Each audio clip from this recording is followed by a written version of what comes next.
Hello दोस्तों, हम पढ़ेंगे मुगल काल के मनसबदारी प्रथा के बारे में। ठीक है, इससे पहले हमने मुगल काल के बारे में डिटेल से अध्ययन किया है। अगर आपने वो वीडियो नहीं देखे हैं तो कृपया पहले वो वीडियो देख लें, जिससे आपको मुगल साम्राज्य के बारे में एक निरंतरता प्राप्त होगी। ठीक है, तो यहाँ पे हम देखते हैं मुगल काल के मनसबदारी प्रथा के बारे में। आइए चलते हैं। सबसे पहले मनसबदारी जो प्रथा थी यह संख्यावाचक थी, अर्थात यहाँ 10 से 20, 20 से 30 ये एक क्रम में चलते थे। ठीक है, इनमें सैनिकों की संख्या होती थी इनकी, जो कि किसी मनसबदार के अधीन होती थी। ठीक है, यह मंगोलों से शुरू हुआ था। मनसबदारी प्रथा सबसे पहले मंगोल लेके आए थे, जिसे अकबर ने और ज़्यादा प्रचलित कर दिया पूरे मुगल साम्राज्य में। ठीक है, इसमें हमें पदानुक्रम, वेतन, सैन्य संरचना का बोध हुआ करता था।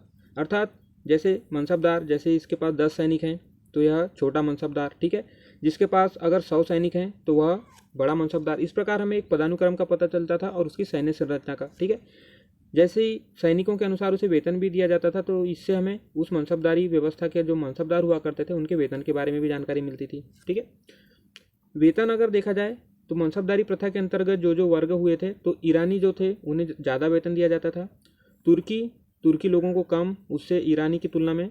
फिर ईरानी तुर्की जो हुआ करते थे, मिश्रित जाति, जो तुर्की से कम दिया जाता था, और जो भारतीय होते थे उन्हें सबसे कम वेतन दिया जाता था। ठीक है, मनसबदारों में 10 बीसी प्रथा प्रचलन में थी। 10 बीसी का क्या तात्पर्य है? अर्थात अगर आपके पास 10 सैनिक हैं तो उनके पास 20 घोड़े होने चाहिए, एक सैनिक के पास 2 घोड़े। इस प्रकार की ये 10 बीसी व्यवस्था प्रचलित थी। ठीक है, जात देखें, जो मनसबदार होता था, अगर उनके पास 10 से 500 जात होते थे, मतलब सैनिक होते हैं यहाँ पे। ठीक है, तो जिनके पास 10 से लेकर 500 सैनिक होते थे वे मनसबदार कहलाते थे। जिनके पास 500 से लेकर 2500 जात होते थे उन्हें अमीर कहा जाता था। ठीक है, और जिनके पास 2500 से ज़्यादा अगर जात हुआ करता था तो उन्हें अमीर ये उम्दा कहते थे। आगे चलें।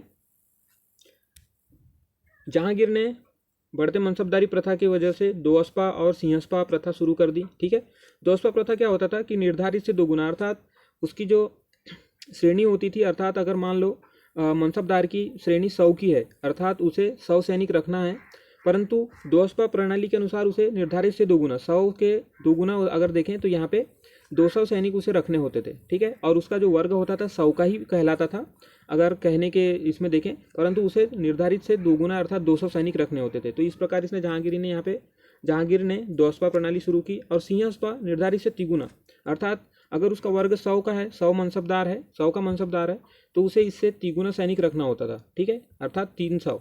तो इस प्रकार से ये सिंहस्पा प्रणाली थी। यहाँ पे इस प्रकार की सैनिक रखने की शुरुआत की जहांगीर ने। ठीक है, शाहजहां द्वारा महाना जागीर व्यवस्था शुरू की गई। ठीक है, जिसमें शीश माह 50% और सीमाहा 25% होता था। ठीक है, ये क्या व्यवस्था होती थी? अगर यहाँ पे देखें, समझते हैं थोड़ा।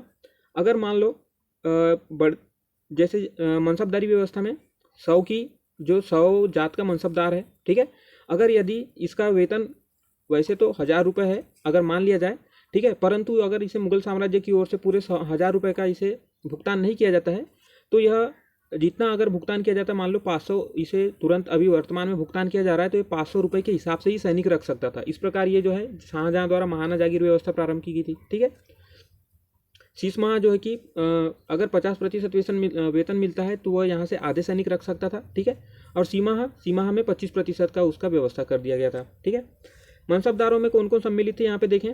शहजादे सम्मिलित थे, जो कि राजा के पुत्र होते थे। ईरानी मूल के लोग। तुरानी, ये तुर्की के लोग हुआ करते थे। ठीक है, अफगान सरदार जो हुआ करते थे ये भी सम्मिलित थे। राजपूत भी सम्मिलित थे, क्योंकि मुगल साम्राज्य के अंतर्गत काफ़ी राजपूत राजा इनकी सेवा में आए। ठीक है, भारतीय मुस्लिम, जो यहाँ पे रूपांतरित मुस्लिम थे, वो भी इनके अंतर्गत शामिल थे।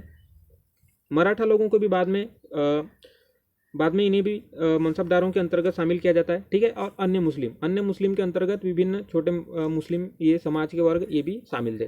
तो इस प्रकार हमने देखा मनसबदारी प्रथा, इसके बारे में हमने डिटेल से अध्ययन किया। ठीक है, तो ठीक है दोस्तों, अगर आपको जानकारी पसंद आती है तो इसे शेयर कीजिए। धन्यवाद।